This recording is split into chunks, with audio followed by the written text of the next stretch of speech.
May 2, 2026. Spirit Airlines canceled every single flight. Not delayed, not rescheduled. Gone. Thousands of passengers showed up to airports across the country and found nothing. No planes, no agents, no answers. Just a website that said, Spirit is winding down all operations. 40 years. Gone in a weekend. But here's the part that keeps this story from being just another corporate obituary. The model that killed Spirit was the same model that made it one of the most disruptive airlines in American history. And understanding exactly how that happened tells you something about the whole airline industry that nobody's really talking about. To understand what broke, you have to understand what was actually built. Spirit did not invent cheap flying. Southwest did that in the 1970s. What Spirit did was take that idea further than any American airline had dared to go.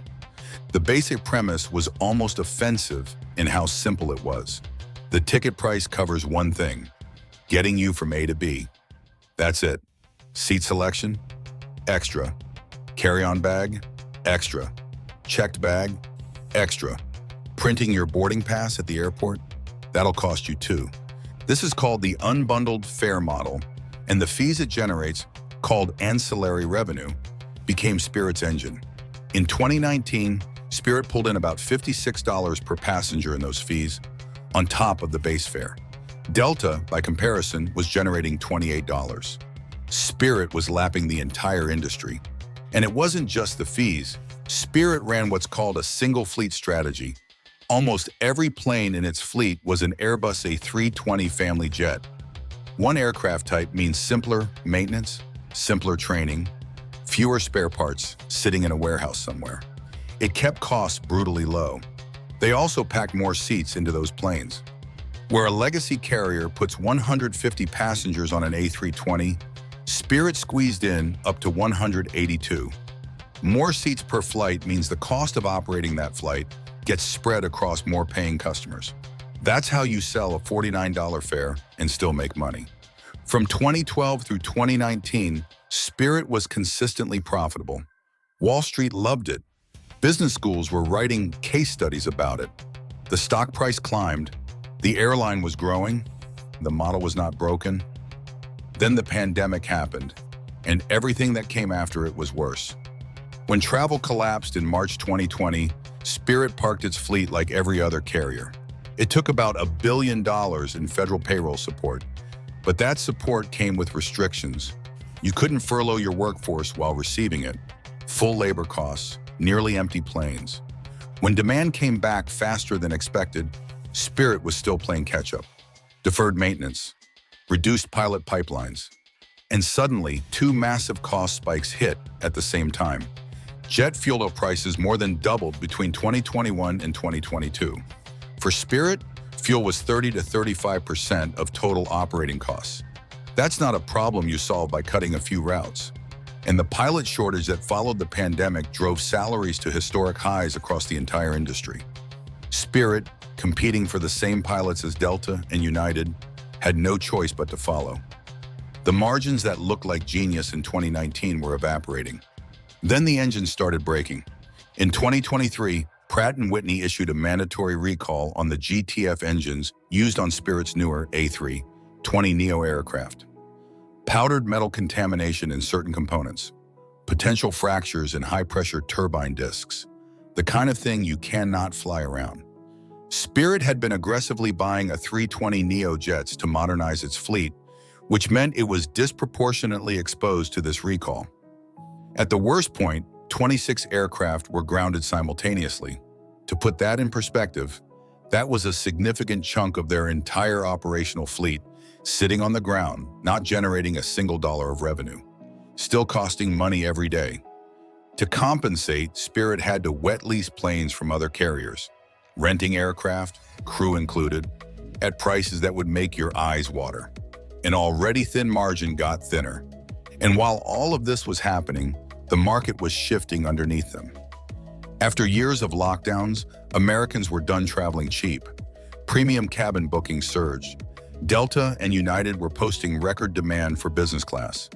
The traveler who used to squeeze into a Spirit middle seat for $49 was starting to reconsider, especially when Delta's basic economy fare was suddenly almost as cheap and included things like actual legroom and a functioning tray table.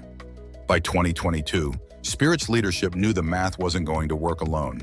They needed either scale or a partner. What followed was one of the most bizarre merger sagas in airline history. In February 2022, Frontier proposed a merger with Spirit, two ultra-low-cost carriers combining to form the fifth largest airline in the country. Made sense on paper. Then JetBlue swooped in with a competing offer worth $3.6 billion, substantially more than what Frontier was offering. A bidding war started. Spirit's board flipped its recommendation. JetBlue kept sweetening the deal. Shareholders eventually voted to approve the JetBlue merger in July 2022. Frontier walked away. Then the Department of Justice sued to block it. The DOJ's argument was that acquiring Spirit would eliminate the most important downward pricing force in American aviation, and that once Spirit was gone, everyone else's fares would go up. In January 2024, a federal judge agreed. JetBlue declined to appeal. 2 years, 2 merger attempts, both gone. And Spirit came out the other side with no partner, no strategic plan, deferred investments, mounting debt, and a market that had moved against everything it was built on. Spirit filed for Chapter 11, bankruptcy protection, in November 2024. By that point, the company had lost more than $2.5 billion since the start of 2020. Chapter 11 is a reorganization, not a shutdown. Spirit kept flying. It cut nearly 4,000 jobs. It eliminated 200 underperforming routes. It was trying to emerge smaller but solvent. It did not work. Spirit filed for bankruptcy again in August 2025, a rare back-to-back filing that the industry sometimes calls a Chapter 22. The airline had substantial doubt about its own survival, in its own words, in a regulatory filing. Then, in February 2026, a deal finally came together. Spirit reached an agreement with its creditors to reduce its debt from $7.4 billion down to roughly $2.1 billion. The plan was to exit bankruptcy by early summer. Lean fleet, focused routes, a real path forward. 3 days after that announcement, a war started in Iran. The conflict choked off roughly 20% of the world's oil supply through the Strait of Hormuz. Jet fuel prices, which Spirit's restructuring plan had modeled at $2.24 per gallon, spiked toward $4.60. One analyst calculated that at those fuel prices, Spirit's projected operating margin, which had been a razor-thin 0.5%, would collapse to negative 20%. The additional expense would exceed the airline's entire cash balance for the year. Spirit asked the Trump administration for $500 million in emergency funding. The deal would have given the government a controlling stake in the company. Creditors pushed back. Negotiations dragged into May. On Friday, May 1st, President Trump told reporters he'd like to save the jobs. But, quote, "We can't make a good deal. No institution's been able to do it," end quote. The next morning, it was over. As of May 2nd, 2026, Spirit Airlines no longer exists. 17,000 people lost their jobs. About 1.8 million seats worth of scheduled flights evaporated. JetBlue is already moving into Spirit's home turf at Fort Lauderdale, planning its largest ever operation there this summer. 130 daily departures, 75% more than last year.